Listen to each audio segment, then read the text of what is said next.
Hello দর্শক বন্ধুরা, আজকে আমরা যাচ্ছি সবাই কামাখ্যা মায়ের দর্শন করতে। তাই আমরা আগরতলা থেকে ট্রেনে করে বিকাল 5টা 20 মিনিটে উঠে নিলাম রানী কমলাবতী এক্সপ্রেস ট্রেনে, যেটা প্রত্যেক রবিবারে 5টা 20 মিনিটে আগরতলা থেকে ছাড়ে এবং পরদিন সকাল 7টা 5 মিনিটে গুয়াহাটি স্টেশনে গিয়ে পৌঁছায়।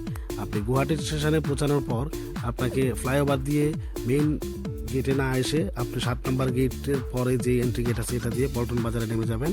আর পল্টন বাজারে নেমে যাওয়ার পর আমরা এখান থেকে একটা গাড়ি নিয়ে নেবেন। অটো নিলে 300 টাকা পড়বে, আর যদি কেউ বাসে যেতে চান তাহলে বাসে করে 25 টাকা করে ভাড়া। একটু সামনে গিয়ে নেপালি মন্দির সামনে দাঁড়ালে তখন বাসটা পেয়ে যাবেন। আর এই আমরা বাস খোঁজাখুঁজি না করে আমরা ডাইরেক্ট অটোতে উঠে গেলাম। অটো ভাড়া পড়েছে 300 টাকা বলেছিল, আমরা 250 টাকাতে সেট আপ করলাম।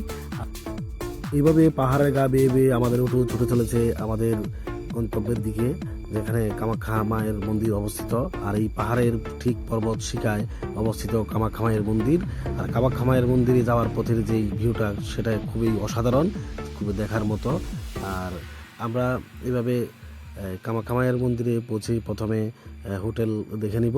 আর এটা হচ্ছে কামাখ্যা মন্দির যেখানে গাড়ি থামায়, এখানে গাড়িগুলি এসে থামবে। আর এখান থেকে আপনাকে প্রথম দেখে নিতে হবে হোটেল কোথায় হোটেল আছে। তো তবে সামনের দিকে গিয়ে রাস্তার সামনে যে রাস্তা দেখছেন এখান দিয়ে উপর দিকে গেলে ভালো ভালো হোটেল রয়েছে, যেখানে আমরা ছিলাম সেটা পরে দেখাচ্ছি আপনাদেরকে। এটা হচ্ছে কামাখ্যা মন্দিরের মূল রাস্তা। আর এখানে রয়েছে অন্য সেবা কুপন সংগ্রহ, যে এখান থেকে আপনাকে বিনামূল্যে প্রসাদ গ্রহণ করার জন্য টিকিট দিবে। সেখান থেকে এইভাবে লাইনে দাঁড়াতে হবে, তবে টাইমটা থাকবে দুপুর 12টা থেকে 3টা পর্যন্ত। তবে আপনি 12টা থেকে 1টার মধ্যে এখানে এসে পৌঁছালে অবশ্যই আপনি প্রসাদ গ্রহণ করতে পারবেন। খুব সুস্বাদু প্রসাদ, যেটা সম্পূর্ণ বিনামূল্যে আপনাকে প্রসাদ খাওয়াবে ওরা।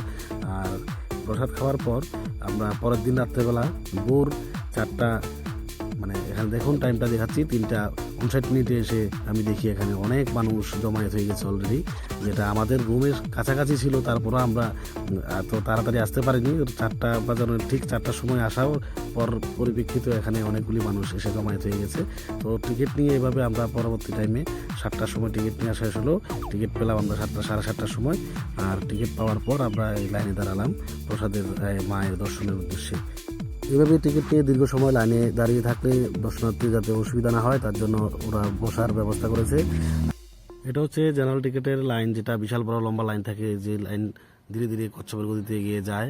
আর তাছাড়া আপনি পার হেড 500 টাকার বিনিময়ে ভিআইপি টিকিটও নিতে পারেন। ভিআইপি টিকিট নিলেও আপনাকে মিনিমাম 2 থেকে 3 ঘন্টা সময় লাগতে পারে মায়ের দর্শনের জন্য। তো আমরা এই লাইন খুব ধীরে গতিতে, মানে কোনো কোনো জায়গাতে দেখা গেছে এই যে জায়গাটা এখানে প্রায় 1 থেকে 1.5 ঘন্টা পর্যন্ত আমরা এখানে ওয়েট করেছিলাম শুধুমাত্র। এটা হচ্ছে লাস্ট ওয়েটিং রুম, যেখান থেকে এন্ট্রি নিলেই আমরা মন্দিরের ভিতরে প্রবেশ করতে পারবো। আর এই এন্ট্রি গেট দিয়ে আমরা ধীরে ধীরে সামনের দিকে এগিয়ে যাচ্ছি। তো ভিতরে ক্যামেরা অ্যালাউ ছিল না, তাই ভিতরে ভিডিওগুলো করা হয়নি। তো এই মন্দিরের ভিতরে কামাখ্যা মায়ের মন্দিরের ভিতরে অনেক ভিড় থাকে, তাই অল্প একটু টাইম পাবেন দর্শন করার জন্য। আর যেখানে মূল যে গর্ভগৃহ থাকে অনেক ভিতরে, যেটা অনেক গভীরে, যেটা অন্ধকার থাকে ম্যাক্সিমাম টাইমে। এই হচ্ছে মন্দিরের বাইরের লোক, সেটা খুবই আমরা এক দেখাতেই চিনতে পারি এটা কামাখ্যা মায়ের মন্দির।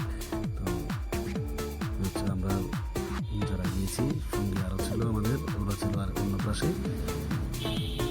এটা হচ্ছে আমরা যেখানে হোটেলে ছিলাম সেই হোটেল ইন্দ্র ভবন, যেটা কামাখ্যা মন্দিরের যে টিকিট কাউন্টার থেকে খুবই পাশে, যেখান থেকে আমাদের রুম থেকে জানলা করলে দেখা যায় টিকিট কাউন্টার। কিন্তু তা সত্ত্বেও আমরা তাড়াতাড়ি ওইখানে পৌঁছাতে পারিনি। রুম থেকে রাত্রে 3টার সময় উঠে স্নান করেছি, স্নান টান করে গিয়ে 4টার সময় পৌঁছে গিয়ে দেখলাম যে এখানে অনেক মানুষ অলরেডি জমায়েত হয়ে গেছে। তো এই দেখুন আমাদের রুমটা আগোছালো ছিল। এই হচ্ছে রুম, ওই দেখুন দেখা যাচ্ছে এখানে হচ্ছে টিকিট কাউন্টার, যেখান থেকে টিকিট দেয়। তো এভাবে জেনারেল টিকিট নিয়ে আপনি দেখতে হলে মিনিমাম 6 থেকে 7 ঘন্টা লেগে যায়। আমরা ভোর 4টার সময় লাইন দিয়ে এভাবে আমরা দর্শন করে আসি। এই 11:30 12টা বেজে গিয়েছিল দর্শন কমপ্লিট করতে।